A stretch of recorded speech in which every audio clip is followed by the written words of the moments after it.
Can you hear me? Yes? Good. So welcome to the Kendal Mountain Book Festival, presented as part of the Kendal Mountain Festival. And we're delighted to have Cotswold Outdoor as our official book partner. Thank you very much. Just a reminder, there's going to be a book signing straight after the event. So do please. I think the bookstore may be closed now. I don't know. You might be able to get them there as well. But they definitely have them here. They definitely have them here, and you can get them signed. Please switch off your phones if you haven't done that already. And we have wonderful volunteers here if you need any assistance. So my name is Maria Coffey. I'm an author, and I first met the wonderful Kate Rawles back in 2019 in Banff when we were both attending the Mountain and Wilderness Writing Program. We were each working on our books. And we became firm friends, and so I'm absolutely delighted to be here with her. Kate is, I'm sure many of you really know Kate very well, know all about her, but I'll just say she's a writer, a cyclist, a former university lecturer in environmental philosophy, and she uses adventurous journeys to raise awareness about environmental challenges. She's also a seasoned interviewer of authors here at Kendal Mountain Book Festival. I am not. This is my first time that I've interviewed anyone, so just hope it all goes well. And Kate is also the author of 2 books. The first one, The Carbon Cycle, relates her 3-month bike expedition along the Rocky Mountains from Texas to Alaska, exploring climate change in 2 of the most oil-dependent countries on Earth. And then 9 years later, she set off on an even more ambitious journey to cycle the entire length of the Andes from Colombia to the tip of Patagonia, 8,000 miles. Her mission was to find out why biodiversity is so important, what's happening to it, and what can be done to protect it. In her new book, A Life Cycle, she shares the story of this epic bike ride and the people she met along the way, who in many cases are risking everything to try and save their local environments. Plus, it's as Kate would say, it's a cracking adventure story. So welcome, Kate. Thank you. Oh, I hope it's a cracking adventure story anyway. Yeah, and I must say, it's absolutely, you can't know how amazing it is to be on this stage. I've been writing this book for 5 years, and it's finally finished, and I'm finally here at Kendal, so thank you so much.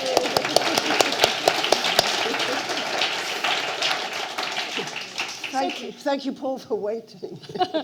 So Kate, my friend Kate, towards the end of the book, you write about receiving an email. Yeah. You're still in South America, you're still cycling, and you get an email from 2 long-distance cyclists that you met along the way. And they told you that they were heading home and they were in an airport and they bumped into Yvon Chouinard, the famous climber, founder of Patagonia and environmentalist. They bumped into him in an airport and they introduced themselves. And he said to them, "Have you heard about the woman who's cycling the length of the Andes on a bamboo bike? She's doing it to raise awareness of biodiversity loss." And this really made me laugh because ever since I've met you in 2019, I've been saying pretty much the same to everybody I meet, everybody I know. So it is a huge pleasure to be here and an honor to be here with you this evening. So, the bike. He's a huge character in your book. So I guess we have to share that when we were in Banff and you presented our writing group with the first chapter, and you told us that you had this bike called Woody, and that you were riding Woody hard in the Andes. We were North Americans, right? And Woody has a very different meaning in North America. And we were like, "Kate, you should change the name of the bike." She's like, "I can't, he's Woody." So anyway. I honestly did not know of this other meaning, but it was incredibly embarrassing to go up on this massive Banff Mountain Festival stage and say, "I'm riding this bike called Woody really hard," and everyone was like, "Oh." Anyway. So tell us about Woody. Oh, and here is Woody, by the way. Yeah. So here is Woody. He's come out of... well, not hibernation, but he's come out of his sitting room abode, especially for the occasion. And as you can tell, Woody is made of bamboo. And bamboo actually isn't even wood, so I could have called him grassy, but that would have got me off the embarrassment hook that doesn't quite sound as good. And we managed to get the bamboo from the Eden Project in Cornwall, And I went on a course at the Bamboo Bicycle Club in London and learned how to build Woody with this bamboo that we'd literally just got from the Eden Project. So we think Woody is the UK's first homegrown bicycle. Oh, wow. And I'd never built a bike before of any material, so it was really a part of the adventure. Started right there, just going on this course and literally starting with a pile of canes and learning how to turn those pile of canes into a bicycle. And there's some interesting photographs, at least one really good photograph of you building here in the book. Yeah. Yeah, to say we were all impressed in Banff was putting it mildly, yeah. So a 3-month trip, like the carbon cycle, is one sort of animal, but a 13-month trip is a whole different beast. So I'm curious to know how you prepared for it, financially, emotionally, work-wise, contact-wise, and we'll get onto all of those later. But for now, I'd like to know how you coped with it financially and work-wise. Like, how did you fund the trip? What about your job? And you had a partner at home. So, that's just 3 questions all in one there. Yeah. Well, I mean, let's start with the positive. My partner's still here, so that has to be a good sign, right? Despite everything. As for the job, yes, I had gone sideways from teaching philosophy at Lancaster University into outdoor studies at University of Cumbria, which is a fantastic place to be a lecturer. I got to go sea kayaking as part of my job occasionally. And that was really amazing. And then just, but that's another part of the story maybe, but I gradually became more and more restless and more dissatisfied with being an academic indoors, even in an outdoor studies department, and decided it was time for another trip. And we can talk about the reasons behind the trip, and I'm sure we will. And so I was in an outdoor studies team that was allied with a conservation team, and I was going to do this amazing trip in an outdoorsy kind of a way with a biodiversity theme. So I went to my head of department and I said, I've got this great plan. If you give me a year's unpaid leave, I'll do this amazing journey, and then I'll come back and I'll share it with the students, and it will be a really good thing all round. And she was like, Kate, if I can manage without you for a year, how can I justify your salary? If you want to do this, you'll have to resign. So I walked out of the meeting in a bit of a state of shock, and then eventually I thought, well, sod this, and so I resigned. So the financial question then became an interesting one. I mean, I don't have children, so nobody was depending on me to earn a living, and our bills were relatively low at that point. Nevertheless, the journey was mainly funded on, I'm not even going to say savings, because they were so small, they disappeared after the first bottle of champagne. But it was mostly funded on loans and debt. And just to sort of cycle back slightly, why by bike? Both of the. Oh, sorry, I've just lost this. Why by bike? I mean, it's a really good question. I was rubbish at sports at school. Am I still audible, by the way? I'm still attached, yeah, okay, good. I was really rubbish at sports at school, and I got into cycling completely by accident. I was a horsey kid, a pony kid, and I had a gap year after school, and I worked at a riding school. We lived in Aberdeen at the time, and I used to cycle to work in this riding school. And I just gradually realized, bike's a magician. Even a short trip that would be really quite boring in a car becomes this mini adventure on a bike. And you're really in the landscapes in a different way. You smell them and you hear them and you feel them physically. And I also discovered, to my astonishment, that even as I was in those days, really quite unfit person, I was also a smoker, to make it worse, can go further and further, with relatively small amount of pain and not that much effort. And I just gradually kind of dumped the horses and fell in love with cycling. They're way less complicated, a bike. You don't have to shoe them and feed them. And, the vet's bills are much lower. So I gradually fell in love with cycling and realized that even somebody like me could ride, from a very low starting point, increasingly long distances by bike. And of course, they're superbly low impact environmentally. Especially a bamboo bike, but all bikes are really low impact. I once read that on a flat road with no headwind, if such a thing exists, I think that's a mythical beast, but if it does exist, a cyclist can go 10 miles per peanut, and it's the most efficient way of moving a human being around ever invented. So why did the carbon cycle, or why and how did the carbon cycle morph into the life cycle and become this mission about biodiversity? Yeah, so as I said, I'd gone half-time with the University of Cumbria job, and that meant I was able to do all sorts of other environmental things. And I think there were two big inspiration sources for me, really. One was an amazing North American writer called Bill Plotkin. And he said this thing that if you can find where something you're passionate about or that you really love doing intersects with something that the world actually needs, then that sweet spot in the middle will be where you're not only your most happiest, but also your most effective. And that really kind of struck me. I was like, right, I'm trying to do all this good stuff and communicate about environmental issues to my students and how important it is. But if I'm really honest, the university job, for all that I loved it in many ways, was starting to drag me down. And I wanted to get back on my bike. I wanted to be out on the road. That was what I most loved doing, was riding my bike in mountains, despite this lack of athleticism. I've always been drawn to mountains.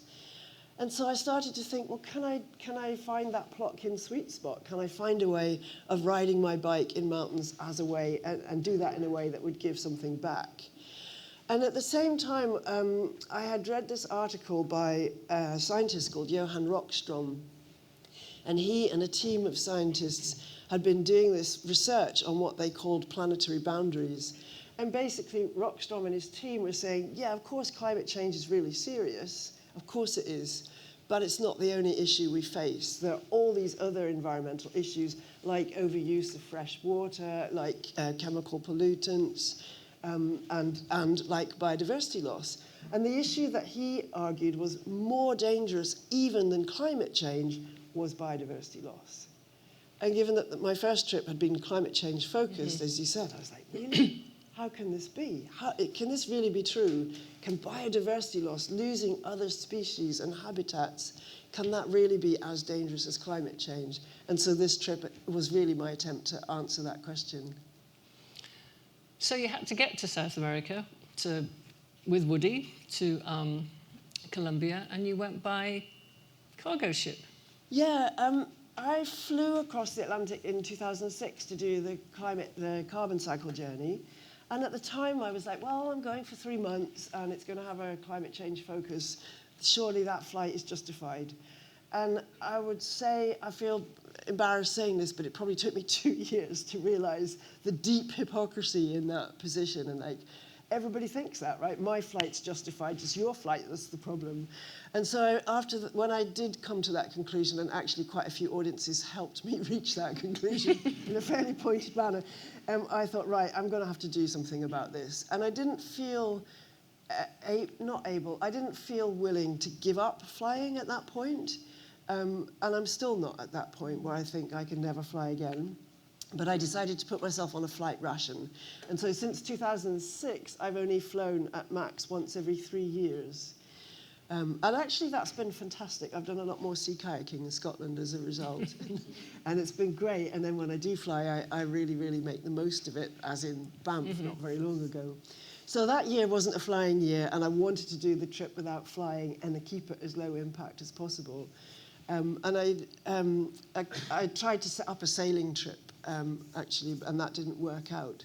And then the next best thing was a cargo ship. So I crossed the Atlantic on a cargo ship. There are a few cargo ships that will take passengers, and then you kind of hop on, and it's an amazing thing. But that reduced, according to Mike Berners-Lee, who's a local who many of you will know, and an absolutely brilliant carbon footprint expert, he figured out for me that whereas a transatlantic flight would have been about 2 tons of carbon and equivalent greenhouse gas emissions, going by the cargo ship reduced it to about 50 kilograms. So that was a really good saving on the carbon front. Although, as we talked about earlier, there is an irony in this because of what the cargo ship was carrying, which was a lot of stuff. Yeah, I mean, it's a very kind of paradoxical situation because actually the cargo ship industry is one of the most damaging, in the world. And that was a real eye-opener for me. So as a passenger, per mile, your footprint is still lower than a plane. But as an industry, the cargo ship industry has a bigger footprint than flying. Mm-hmm. And it's partly because there's so much stuff moving around the world. Mm. We moored in, I think it was Hawaii on the way over. Anyway, we moored in a couple of points. And you come into these harbours, and there's like acres and acres and acres of these containers, and they're constantly going off and on ships and moving around the world, and then going off and on trucks and being distributed. And the captain doesn't know what's on his ship, but it could be anything from fridges to bananas, but there's just all this stuff in motion.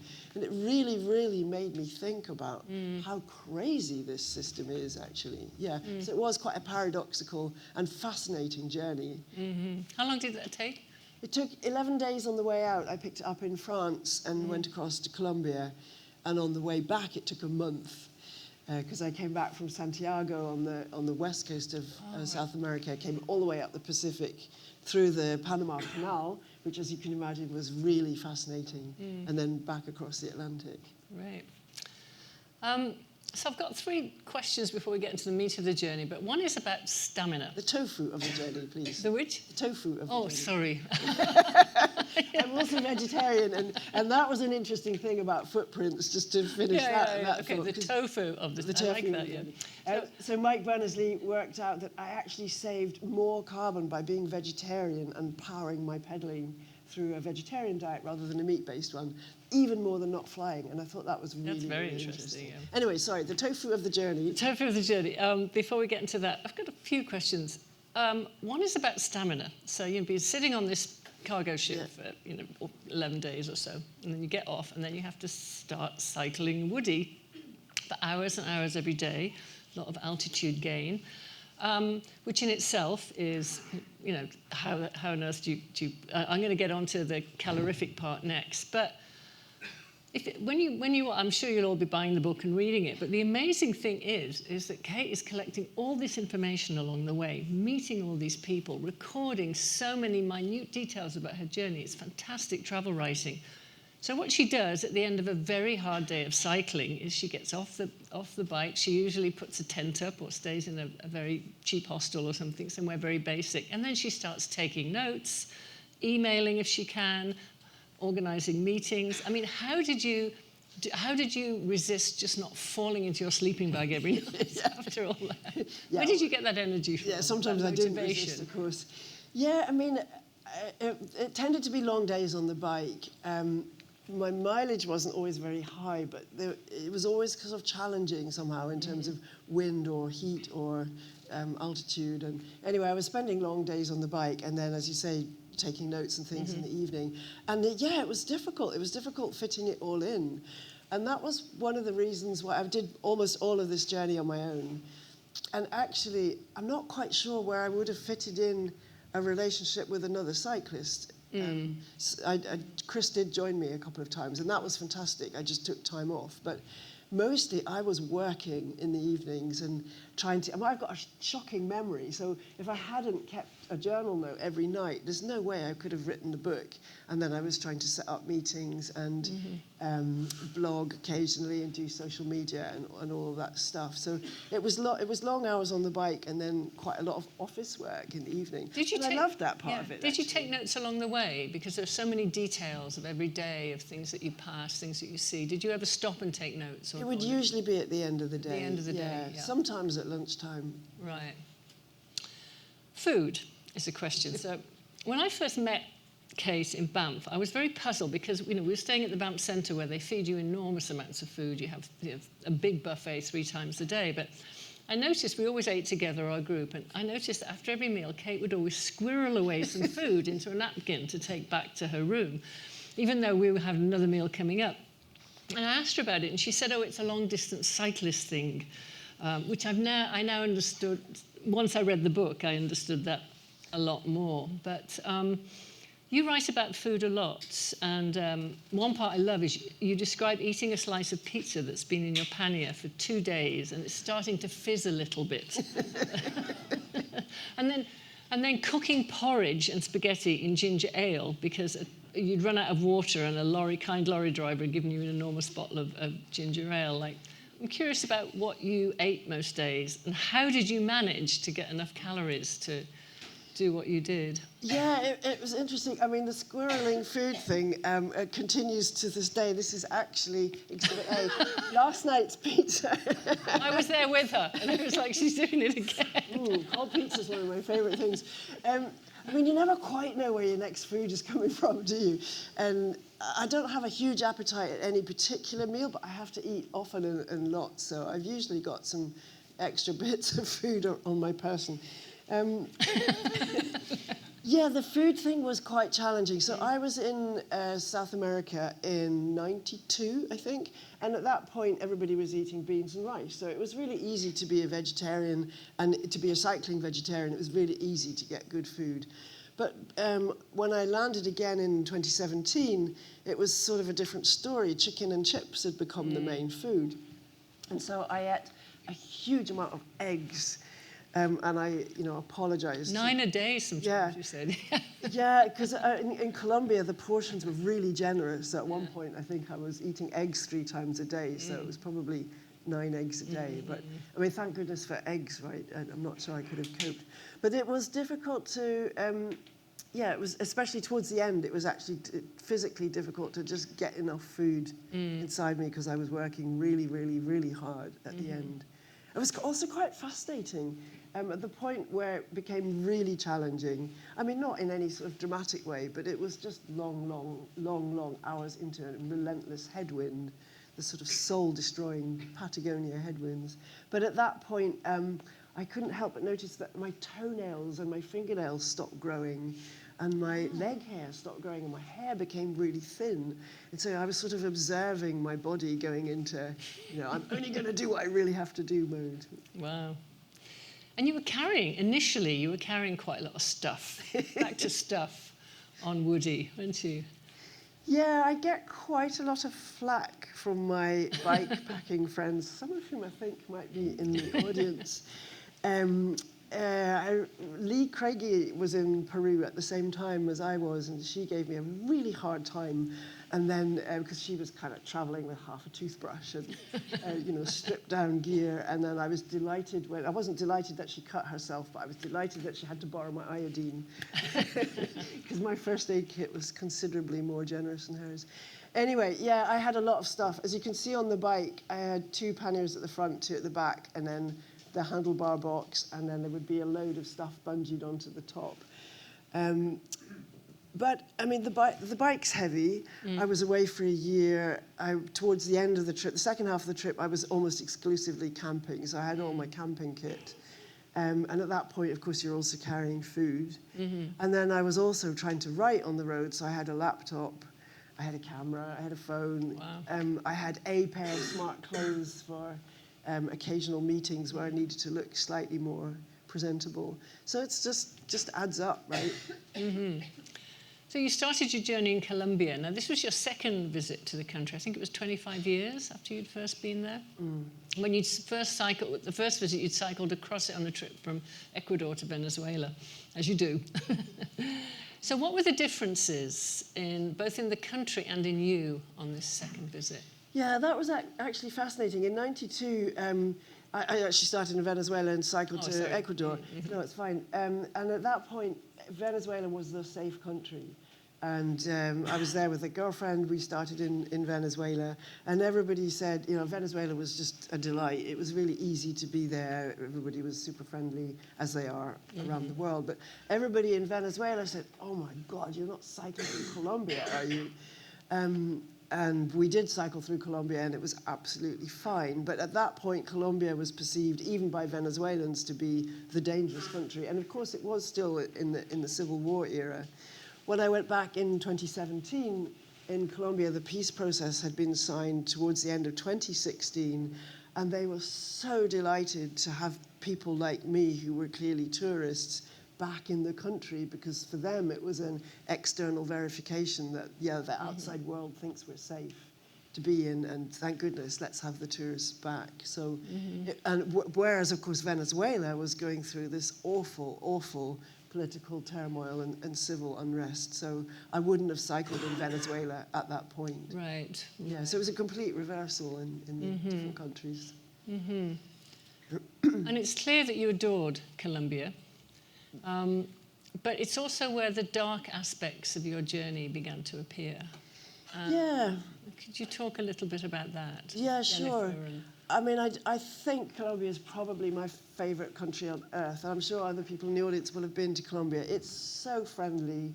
It's so beautiful. It's the second most biodiverse country on earth, second only to Brazil.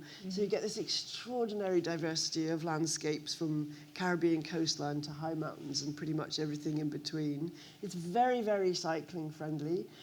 As we all know, there are some amazing Tour de France Colombian riders, so it's a really pro-cycling country. So I absolutely loved being there. And had just tremendous hospitality and friendliness everywhere I went. But it was also the place where my journey started to take what I thought was a tangent, but actually took me right to the sort of dark heart of the story. And that was when I met Jennifer. And Jennifer was a young single mother in Cajamarca, which is a small town in Colombia. And she and a group of young people had decided to get together and try to prevent AngloGold Ashanti, one of the biggest gold mining corporations in the world, from opening a gigantic gold mine in the high agricultural, watery areas that surrounded their small town. So it was the ultimate David and Goliath story. I mean, they were young people. This was a huge corporation which was in Colombia with its own armed security force and the blessing of the then Colombian government. So they were successful. Jennifer and her group, they organized a public referendum, and there was a unanimous vote against after a massive educational campaign.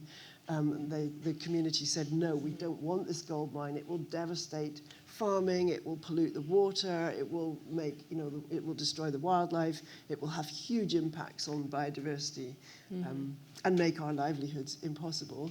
So they won the referendum, but in the process, 2 of the young people were murdered. And so that was when I really started to realize, oh my goodness, there are some very, very powerful forces out there that are part of the drivers of biodiversity loss and climate change both, and that are really, really willing to do almost anything in the pursuit of a certain kind of extractivist industry and the profit that goes with that. I remember you saying something like, thinking about Jennifer, is she the bravest person I've ever met? Yeah. By far. And I feel really uncomfortable as a result if people say to me, oh, wasn't that brave sort of cycling in South America? I was like, really no. Yeah. The bravery is in the activists. Right. Then you arrived in Ecuador. Yeah. And that was a whole different relationship to your relationship with Colombia and how much you loved the country. So could you speak a little bit about the reasons why you found Ecuador so difficult, personally and the country itself? Yeah, I should say I'm probably the only cyclist on the planet that did not enjoy cycling in Ecuador. So to be fair to Ecuador, when I went into it, my head was in a challenged place, let's just say. My partner, who we know he's alive, so there's a spoiler here, but he had quite a serious sea kayaking accident while I was away that I learned about as I was just arrived in Ecuador. And I think I had a premonition that something was going wrong, and I went into Ecuador in this kind of black state of mind, and then I learned about this accident. And then I met Carlos Zarilla, and Carlos Zarilla was another one of these extraordinarily brave activists. So he lived on the edge of a cloud forest, which is one of the most extraordinary habitats. It's so alive. There are so many species that you only find in the cloud forests.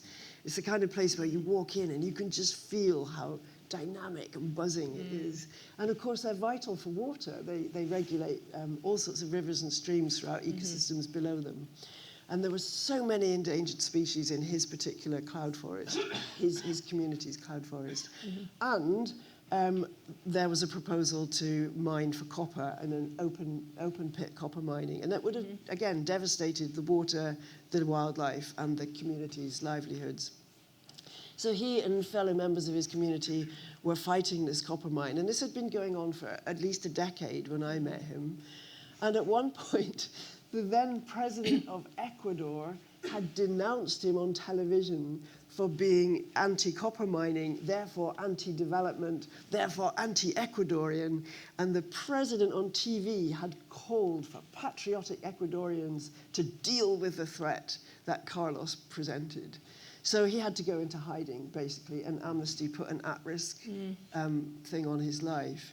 So I'm there sort of sitting, hearing these extraordinary stories from this, I think then, sort of 68-year-old, very, very gentle, very kind man who, again, is still carrying on with that, with that battle. Is he still in hiding? He's not still in hiding, and the battle has become much less physical. There was a physical showdown between the community and the copper mines at one point, but now it's become a battle in the courts. So. I mean, a hugely important part of the book, and for me a very compelling part of the book, is your description of seeking out and meeting people like Carlos who are working at a grassroots level to fight for biodiversity. And you bear witness to their work, which is so important. And these are David and Goliath stories. Yeah, I mean, always. They're risking, as I said before, they're risking so much in their lives to stand up against powerful corporate and governmental forces. And let's talk a bit about extractive industries, because oil drilling, mining, logging. I mean, I've lived in Canada now for years, and I've been well aware of the big powers at play in these destructive practices. Canada is a big culprit at home and overseas and in South America. But you seemed initially in the book surprised at the dark and dangerous stuff that you found. Yeah, I was. And I feel like my whole life journey has been like this. Like, I was this big animal kid and I loved animals. And then I found out about the way the animals I was eating had been farmed and intensive farming. And I was surprised and shocked and angry. And then, so I gave up eating meat, and then I started to go out on my bike more. And then I realized that the environments I was cycling through were under threat. And that was also a surprise and a shock. And then I was like, ah. And this was another one that felt a bit like that. I mean, I don't know whether I've just been underinformed my whole life, and what on earth am I going to find out next? But I did not know that people were being murdered for gold. No, I did not know that. And I've found that out. And it's been a really challenging journey to sort of try to get my head around the behavior of these corporations. Some of them were Canadian, in fact. Oh, I know, yeah. In these countries where they're perhaps not regulated as much as they would be closer to home. Although, as we know from Canada, terrible things happen in the tar sands as well. And then even more sort of shocking is then sort of figuring out the links. Right, so you sort of think, yeah, gold mine, I don't have a lot of gold, I don't feel all that culpable there, but actually copper is something that we're all using more and more in our electric vehicles, and of course oil is very, very hard not to be engaged with still in the way society is currently structured. So you sort of start to realize that actually that stuff on the back of my bike has a direct link to what I'm witnessing with these extractivist industries. And how do we start to think about that? And at the end of the day, you know, all of us consuming more and more stuff is what's driving the industries, which is what's driving the decimation and the social justice issues. So it was a massive journey for me. Yeah. And some of the things that you discovered. I mean, I spent a year in Peru in my 20s. I was shocked to read in your book that it's set to become probably the country most affected by climate change in the world. And there's one section on Cerro de Pasco that for me was one of the most shocking parts, the open pit mine. If you could tell us about that, because that, in every sense, that seemed to sum up everything that's wrong with. Yeah, I mean. And this isn't an entirely dark story. Like, yes, I know. And we're going to get on the lighter bits next. Peru is, of course, also extraordinary and beautiful and full of brilliant people and activists and culture and amazing things. But I was in Peru and I came across this. Well, I didn't came across. I was pointed to this lead mine called in this town called Cerro de Pasco. Cerro de Pasco is at about 14,000 feet. And I met these people who were working on this issue, and they said, well, we'll take you to the mine. It's in the middle of the city. And I was like, yeah, okay, in the middle of the city. And they took me to the mine, and it was in the middle of the city. Like there were still houses ringed round the edge of it. And I remember standing on this edge of this mine, looking down into this kind of grim grey chasm and looking across it about a mile across, and there were houses all the way around with people living in them, right? There is no safe level of lead in a young person's blood, so many of the young people had brain development problems, and because it was at 14,000 feet, the toxic tailings went straight into the water courses, including rivers that ran into the Amazon. And honestly, Maria, I don't think I've ever seen such a visually compelling example of capitalism at its worst. Like, this is just no holds barred. This stuff will make us money. Let's go for it. And of course, Peru needed the money. And so then the challenge becomes, okay, how do we recreate sustainable growth, or at least sustainable income generation? Because we do need that income generation in many parts of the world, but there must be other ways of doing it apart from this. You know, it's interesting reading the book. Your joy in cycling and your joy in the landscapes and the people that you meet along the way is really palpable, and it's very uplifting. But I kept thinking, you know, you were discovering things like you just described. You were meeting people whose lives are at risk. You had this, you know, amassing some really disturbing informations along the way, this growing knowledge of the huge threat to biodiversity. And I kept wondering, how did you keep your spirits up? How did you stay balanced? Because you are very joyful throughout a lot of the book. Yeah, I mean, partly it's just a wonderful thing being on a bike, right? There's just something about that kind of motion and being in motion and using your body and feeling your body getting fitter. And then every day you're somewhere new and you're meeting new people. I mean, I just love it. I just absolutely love it. So even though some of the encounters, and by no means all of the encounters were... You've had some good news stories as well, didn't you? Yeah. But even though some of them were dark, what was inspiring was the people. So somebody said to me recently, the way I keep optimistic, or at least hopeful, is to distract my attention from the issues and think about the energy of the activists. And I found that to be just such good advice. And it was the same in this case. Like, okay, some of the issues were really, really dark and really difficult. And yes, we need to look those in the eye. But then when you meet the people that are grappling with them, oh my goodness, they're so inspiring and uplifting. And then the other thing is that actually on the bike, a lot of the time, I wouldn't actually be thinking that much. I'd just be kind of trundling along, and my mind would be somewhere else. Thinking about food, maybe. Thinking about food. You do seem to embrace discomfort sometimes. And there's one lovely bit in the book where you describe yourself, you're camping out somewhere, and you say, I'm a bit on the edge of feral. I'm really happy. But there were times when you pushed yourself to the edge, and I think you're going to read us something from the Bolivia section. Oh, the Bolivia section. Yeah. So I did go a bit feral. I had to kind of... I absolutely loved that bit where I was wild camping and trying to find little scuzzy places to hide my tent just off the road that would be out of sight. And and then you do just feel a little bit like an animal in your burrow when you kind of dive into your tent, and you're not far from the road, but nobody knows you're there. I sort of really, really loved it. But this was a section in Bolivia. I had gone to Bolivia. That's another story. Anyway, I was in Bolivia, and I really, really wanted to make it to the colored lakes. There are these extraordinary colored lakes in the south of Bolivia, which have these beautiful kind of pink and orange streaks across them, like nothing you would imagine seeing in nature. And then on these lakes are thousands and thousands of pink flamingos and all sorts of other birds. And it's a Ramsar internationally important site for wetland birds, and it's a hugely positive biodiversity story. So I was like, I have got to get to these colored lakes. But they were in this park, and the access were these really, really rough gravel roads. And it was, I saw the flamingos, and I'm really glad I saw the flamingos. And then it got really, really hard. So I had taken to bribing myself with chocolate biscuits on the inclines. Get to that rock, and you can have half a biscuit. I was very low on biscuits by this stage. You can have a whole one at the summit. Finally, not long after one of those summits, I cracked. The wind was so strong, I couldn't ride down the gentle, smooth, enticing slope on the other side. Then the road flattened out and the gravel instantly thickened, so that between the wind and the gravel, I still couldn't ride. I stopped, but this time I threw the bike down and I howled. The howl turned to violent sobs and then yells.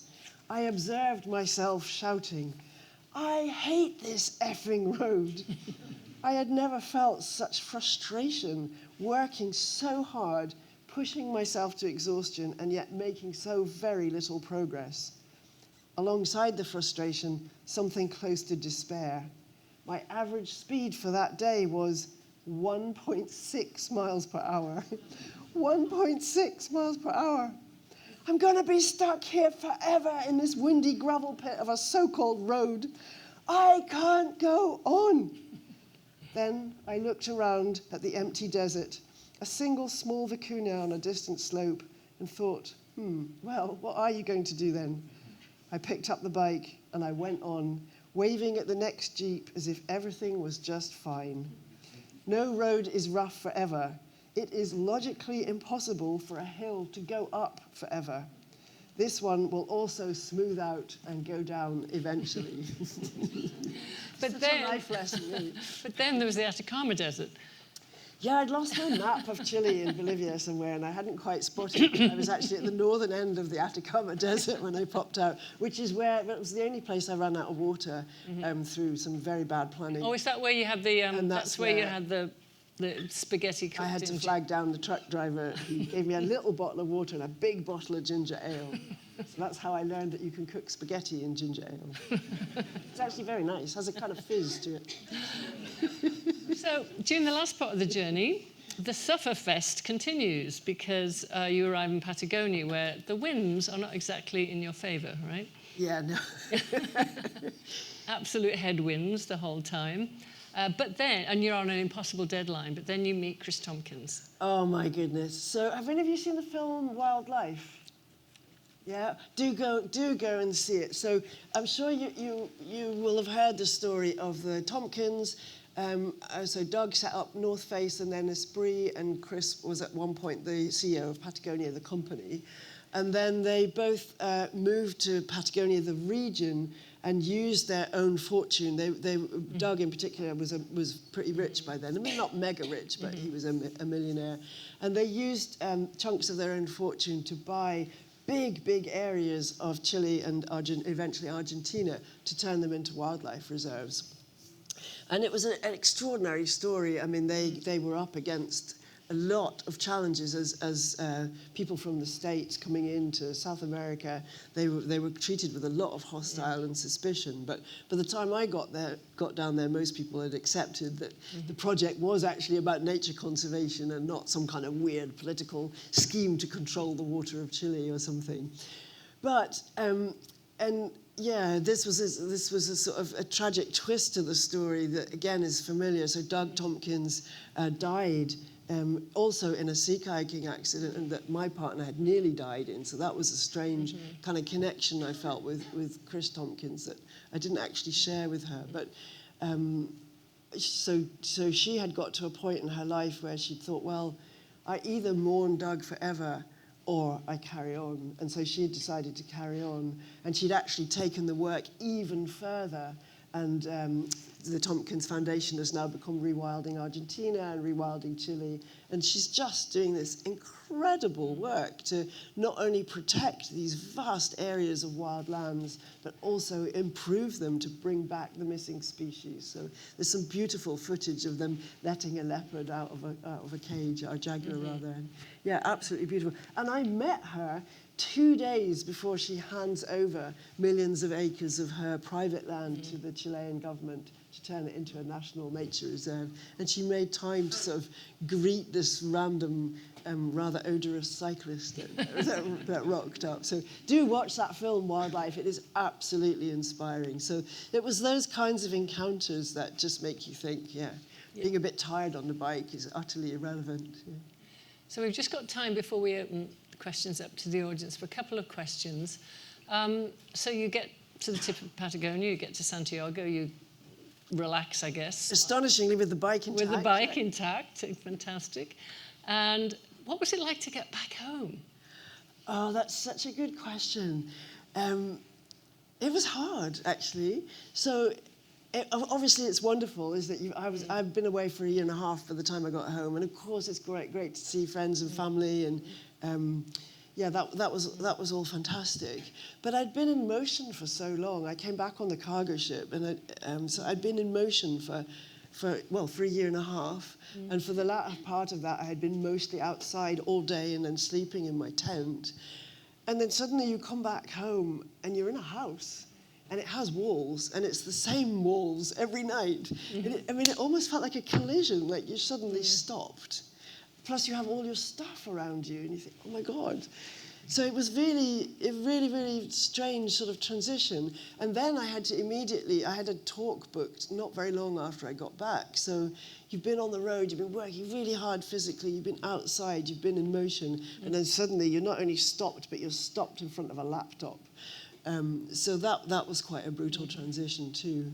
And then, as we know, the process of writing the book was then an ongoing drama that got gnarlier and gnarlier. And this is a question I don't expect you to answer it, actually, because we're going to immediately open up to the audience. But you write, to protect biodiversity, you write this earlier on in the book, to protect biodiversity, creating national parks and reserves, community engagement, reconnection with nature and all the rest will always be vital, but that will never be enough to protect biodiversity. Profound transformations are needed. It's something that you repeat throughout the book. And maybe I'll just leave that there, because obviously you end the book with a statement that a system change is needed, but you don't give us any answers, and so. Yeah, I mean, I do try to summarize some of the way forwards right at the end, but maybe I can just say, I do think we need profound change. We can't tweak our way out of the environmental crisis. We're in an ecological and climate emergency, and it is an emergency, and we do need really big shifts in our economic system, but also in our values.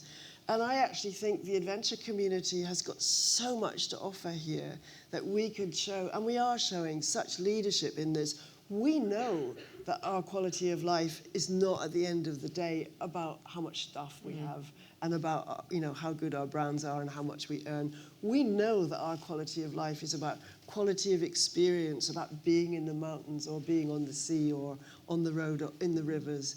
We know these things, and part of that profound transformation has to be growth-based capitalism that requires all of us to be consuming more and more stuff endlessly. So I think if the adventure community can really show up those different values and how quality of life can be understood so differently, then that feeds into the radical changes that we urgently needed. And it's a win-win, right? We're all happier when we're engaging positively with the natural world that we're part of, as well as with each other, rather than when we're shopping. Fantastic, Kate. So let's open up to questions. I'll have the lights up. Yeah. Are you aware of any which non-profits and charitable organisations, etc., most closely connected to the grassroots developments that you were seeing? If you wanted to access what was going on, which organisations would be best to? Yeah, there's a whole load of different ones in different parts of South America. I mean, the easiest thing to do is probably go onto my website, which is www.outdoorphilosophy.co.uk, which I will be updating next week with live links and so on. But so, for example, Carlos's campaign, there's an organisation called INTAG, INTAG, and as I say, they are in the courts at the minute fighting against, it's now Codelco, a Chilean copper mining company, and they are definitely in need of support. Thank you. Any other questions? Somebody at the back, I think. How many miles a day, roughly? How many miles a day? The total journey was 8,288. The mileage per day was very, very varied. I think my shortest day was 10 miles, and my longest day was 110 or something. Some days it was interesting. I was often working harder than I thought the mileage should indicate. I mean, there were a few hills in the way, Kate. there were some hills, yeah. It was often quite high, but I mean, I like being high. Yeah. And it was often windy, but And cycling at altitude too. Yeah. Yeah. So it was variable, but I would say on average I was probably doing, I don't know, 50 most days. 50 miles a day. Punctures? How many punctures? Yeah, how many punctures? Great question. Interestingly, very few until about 3/4 of the way through. I'm not sponsored by Schwalbe, but these are Schwalbe Marathon Mondial tires. They are amazing. That's the same tire on the front. And then the back tire did start to wear through about 3/4 of the way through. And then Chris came out and joined me at Christmas, and he bought me a new back tire and a packet of Twiglets. And I was very, very happy. But yeah, apart from that, very few punctures. Did you have any mechanicals at all? Yeah, did I have any mechanicals? I mean, again, remarkably few. This is one of the most amazing things about the whole journey, that this bike that I had built as a non-bike builder not only survived, but remains the most reliable bike I've ever had.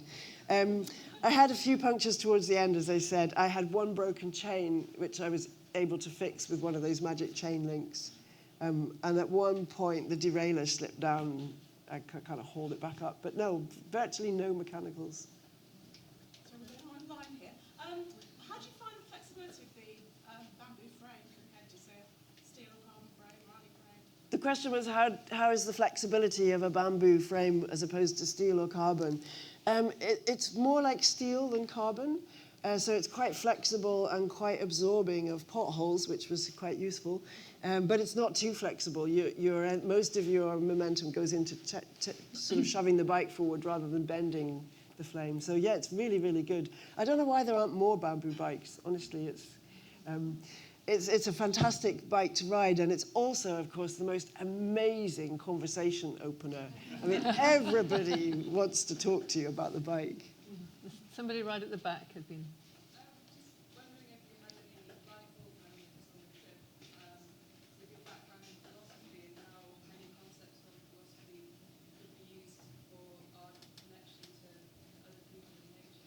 Sorry, I missed the beginning of it. Just wondering if you had any light bulb moments from your background in philosophy and how any concepts from philosophy could be used to help our connection with nature and other people. Yeah, the question was, did I have any light bulb moments that sort of related my background in philosophy to the current trip that would be helpful to share? Was that more or less, yeah the question? There weren't so much light bulb moments, but confirmations. And one was in the rainforest. So I, as well as a cloud forest, I was lucky enough to be able to go and visit a rainforest in Ecuador and also in Peru. And both times it's such a powerful experience. And I've always kind of argued and believed intellectually that one of the reasons biodiversity loss is really, really important is because we need other species, right? Other species create ecosystems. Ecosystems give us the so-called ecosystem services, and they are things like fresh air, clean water, fertile soil, pollination, things we literally cannot live without. So one reason biodiversity loss is a tragedy is because it's really problematic for us. But I've always believed that that's not the only reason. Like, biodiversity is also other living beings, and those other living beings are every bit as entitled to be here as we are. So there are really strong ethical reasons for protecting them and standing up for them. And when I was in the rainforest, that kind of really hit me, like, oh my goodness, these are not just ecosystem services. These are alive, brilliant, amazing other creatures, and of course we should stand up and try to protect them. And it really confirmed that point of view when I was there. And of course, there are many, many indigenous peoples that have thought that for a very, very, very much longer time than me or any of the other Western writers who take that position. Mm-hmm. Yeah, I think there's one at the back.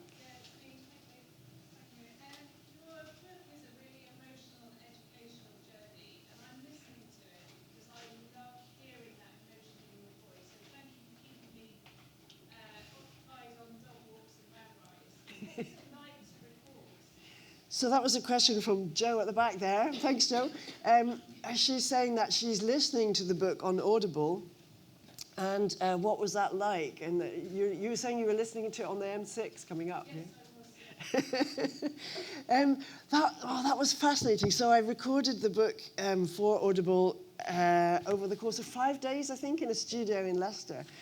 And there's a few stories I could share from that. But it's a very, very bizarre experience. So you're shut in this little box, reading your own words for 5 days, cursing yourself for using indigenous words that you have no idea how to pronounce, or even Spanish words, or even British words that I didn't know how to pronounce, and long sentences and things. One of the weirdest things was my stomach kept gurgling. No matter what I ate, my stomach kept gurgling. And the mics are so sensitive, they would pick it up. And so when you're driving back down, Joe, you have to visualize this. So I'm sat in this little cubicle with 3 pillows rammed over my stomach to try to muffle the gurgles as I spoke into the mic. So that was very, very funny. There was also, have I got time for one more funny story? Yes. Yeah, so do you remember that bit where I'm in Peru and starting to get worried about dogs? I'm never worried about dogs. I love dogs. Ever since I was yay big, I've always walked up towards big dogs and never had any problems with dogs. But in Peru, there really was a bit of an issue with dogs. And I met another cyclist there who had been bitten by a dog quite badly. And she had a heck of a problem trying to get to the rabies clinic. Anyway, so I was starting to take the dog bite thing a bit seriously. So I'm just reading this chapter. I didn't get bitten by a dog in Peru. I'm just reading this chapter. And then that evening, I went back to my hotel in Leicester. And I was actually just outside Leicester in a little village. And there was a woman walking towards me with a dog on the other side of the road. So, of course, I crossed over to say hello. The dog bit me in the leg. I was like, how did that happen? Any other questions? I've got photos I'll show you later. It was quite dramatic. Yeah. The questions? I've got one. Do you have a Holy Grail kind of bike trip? And if so, what's the route and when are you going?